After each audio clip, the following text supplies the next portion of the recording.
Telepathy सीखिए, कैफियत व वारदात। सबक नंबर 2, चिराग और मोमबत्ती। यादगार हुसैन, कराची। 29 अक्टूबर। मुराकबा में कुछ देर के लिए नूर की बारिश का तस्वुर बंधा और फिर बदन को झटके लगने लगे। ऐसा महसूस हुआ जैसे दिन निकला हुआ है और चारों तरफ रोशनी फैली हुई है। 30 अक्टूबर। एक रोशन दायरा आया। इसके बाद ऐसा महसूस हुआ जैसे निगाहों के सामने से पर्दे हटते जा रहे हैं। रोशन दायरे में मुख्तलिफ मनाजिर मुतहरिक नजर आए। मश्क के बाद लेटा तो महसूस हुआ कि आसमान पर बादल छाए हुए हैं। काले स्याह बादल और सफ़ेद रंग बादल आकर इनमें शामिल हो रहे हैं। इन बादलों में से सफ़ेद छुआएं निकलने लगीं और उनका रंग तब्दील होकर सुनहरी हो गया। अगले दिन न्यू कराची गया तो मगरिब से पहले वही मंजर देखा कि आसमान पर बादल छाए हुए हैं और सूरज उनके पीछे छुपा हुआ है और सूरज की किरणों की वजह से बादलों में से सुनहरी शुआएं निकल रही हैं। 4 नवंबर। देखा कि एक मीज़ार है जिसका गुंबद सफ़ेद है और नूर उस पर धारे की सूरत में बरस रहा है। खाना काबा की झलक भी नजर आई। इसके बाद देखा कि दूर एक चिराग जल रहा है। ये मंजर आहिस्ता आहिस्ता करीब आता गया और मैंने देखा कि एक मोमबत्ती जल रही है। एक इमारत नजर आई और फिर एक मीनार दिखाई दिया। कुछ लोग नजर आए। उनमें से एक शख्स ने एक असा मेरी तरफ बढ़ाया, लेकिन मुझे उसे लेने में झिझक महसूस हुई और फिर मैंने वो असा ले लिया। 5 नवंबर। सांस की मश्क के दौरान रोशनी की एक पट्टी कोसे कज़ाक की शक्ल में नजर आई। फिर कई रंग की पट्टियां सामने आती रहीं, जर्द, सुर्ख और नीलगू।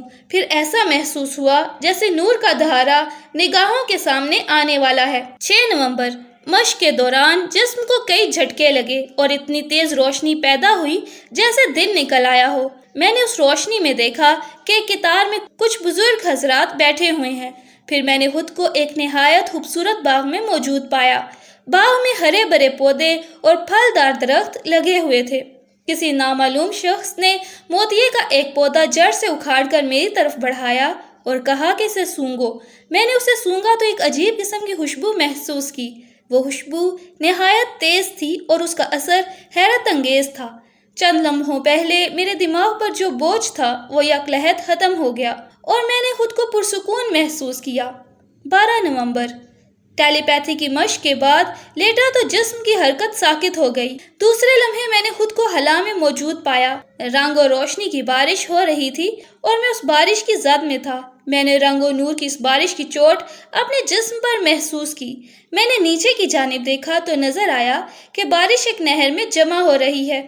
उस वक़्त तेज हवा चलने लगी और कहीं दूर से घंटियों की आवाज सुनाई दी जो कानों को बहुत भली लग रही थी। बंद आंखों के सामने रोशनी के लकीरों का जाल फैल गया और दिल की तरह एक बड़ी डिबिया नजर आई जिसमें खिड़की की तरह दरवाज़ा बना हुआ था। यह दरवाज़ा बार बार खुलता और तरह तरह के मनाजिर दिखाई देते। देखा कि एक तालाब है और इसमें एक मछली तड़प रही है। मछली को तड़पते देखकर ये बात जहन में आई कि पानी कम है, जिसकी वजह से मछली गोता लगाती है और फर्श से टकरा जाती है। तालाब के अंदर दीवारों पर बेल बूटे बने हुए थे। 15 नवंबर। एक रोशन दायरे में खाना काबा नजर आया। उसके चारों तरफ लोग खड़े हुए थे और आसमान से बाराने रहमत की तरह नूर चारों तरफ फैल रहा था। मोहम्मद सफदर ताबानी, शेहूपुरा। मुराकबे में देखा कि वाक़ियतन मैं बारिश में भीग रहा हूँ। फिर ये बूंदें ओलों की तरह सफ़ेद मोती बनकर गिरने लगीं। जब ये मोती मेरे जिस्म से टकराने लगे महसूस होता था जैसे उनका मादी वजूद नहीं है बल्कि ये रोशनियों से बने हुए हैं।